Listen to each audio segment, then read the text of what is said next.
Bonjour à tous, voici maintenant le cours sur la fonction exponentielle.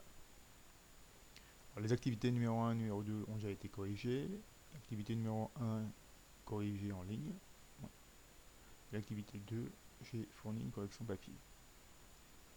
Alors, je vais définir maintenant la fameuse fonction exponentielle à travers une propriété qui dit qu'il existe une seule fonction f définie et dérivable sur R telle que pour tout réel x, f' de x égale à f de x et f de 0 égale à 1. Cette fonction est appelée fonction exponentielle et se note donc exp. Donc la fonction exponentielle, on peut dire la fonction exponentielle puisque en fait elle est unique.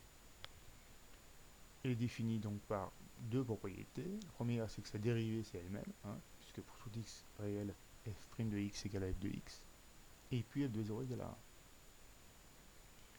Alors, de la définition qui est ici, on déduit d'abord cette propriété fondamentale qui dit finalement que l'exponentielle transforme une somme, ici vous avez une somme a plus b, en un produit. Plus exactement, exponentielle de a plus b pour tout réel a et b, c'est égal à exponentielle de a fois exponentielle de b. Alors, de cette propriété fondamentale, on déduit un certain nombre de conséquences, que voici. Alors, on considère ici a et b des réels et n un entier naturel. N entier naturel, hein, ça veut dire que n appartient à l'ensemble 0, 1, 2, 3, 4, 5, 6, etc., etc. Donc, première propriété, exponentielle de moins a, c'est 1 sur exponentielle de a. Exponentielle de a moins b est égal à exponentielle de a divisé par exponentielle de b. Exponentielle de 2a est égal à exponentielle de a au carré. Et en réalité, cette propriété se généralise pour remplacer 2 par n'importe quel entier n. Et du coup, on obtient que l'exponentielle de na, c'est l'exponentielle de a puissance n. Alors, cette notation, on l'utilise assez rarement, parce qu'en fait, on a une propriété ici qui permet de décrire la fonction exponentielle sous une autre forme. Alors, d'abord une définition. Le nombre exponentiel de 1 est noté e. Donc c'est le e qu'on a vu dans l'activité 1. On avait vu dans l'activité 1 qu'il était environ égal à 2,71. En réalité, on est un peu plus précis, hein, puisque au millième, e est environ égal à 2,711. Alors, la conséquence de cette notation et de la propriété 4, c'est que l'exponentielle n, c'est exponentielle n fois 1, puisque n fois 1, c'est égal à n. Et puis, on peut maintenant utiliser la propriété 4.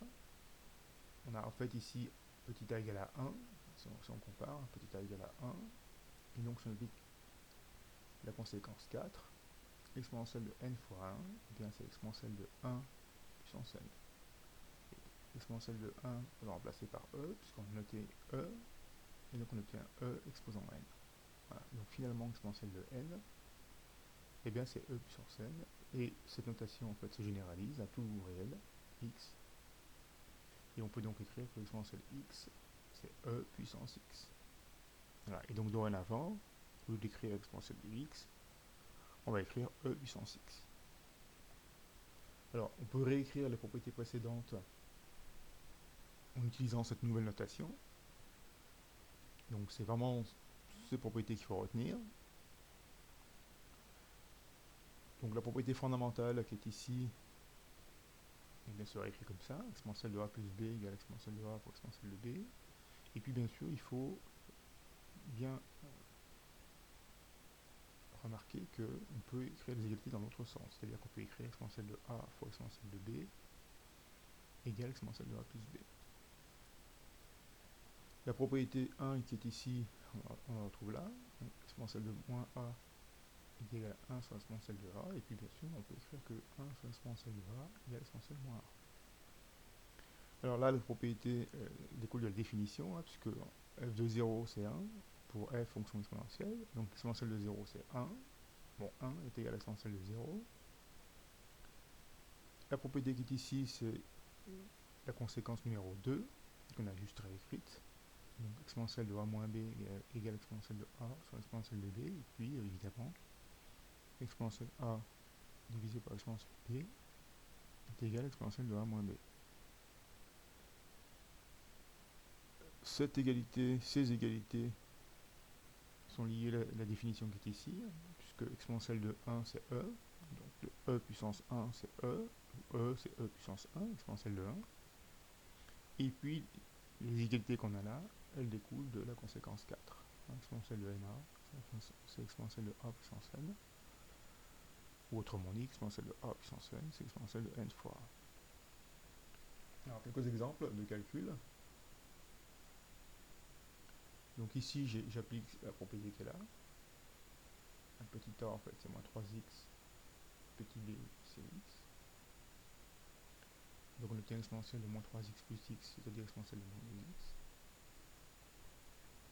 Ici, on utilise la propriété qui est ici, enfin celle-ci, plus exactement. Exponentielle de a divisé par exponentielle de b est égal à exponentielle de a moins b. Donc vous avez ici a c'est moins 3x, puis b c'est x. Donc c'est là une exponentielle de a moins b, donc exponentielle de moins 3x moins x. Donc exponentielle de moins 4x. Ici on utilise à la fois cette propriété et puis celle-ci. Donc d'abord on effectue le produit. Exponentielle de a fois exponentielle de b est égal à exponentielle de a plus b. Donc exponentielle de 2x fois exponentielle de moins 6x est égal à exponentielle de 2x plus moins 6x. Exponentielle de moins 4x. Et ensuite on calcule ça en appliquant cette propriété.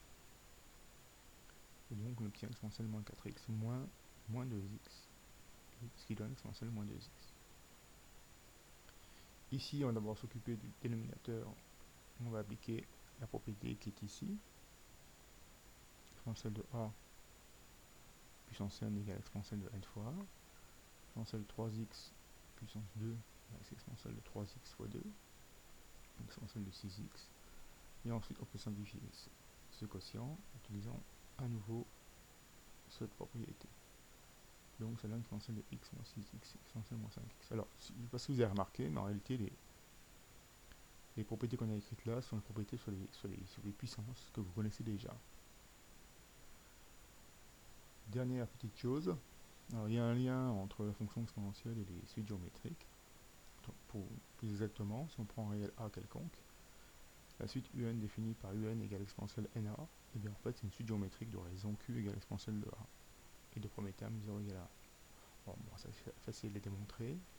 Alors, un petit exemple, hein, si vous considérez la suite un qui est définie par exponentielle moins 3n, alors on compare, hein, donc ici en fait on a a qui est égal à moins 3, donc si on applique la propriété qui est ici, hein, cette suite c'est une suite géométrique de raison exponentielle de a, comme a c'est moins 3, et bien c'est une suite géométrique de raison q égale exponentielle de moins 3.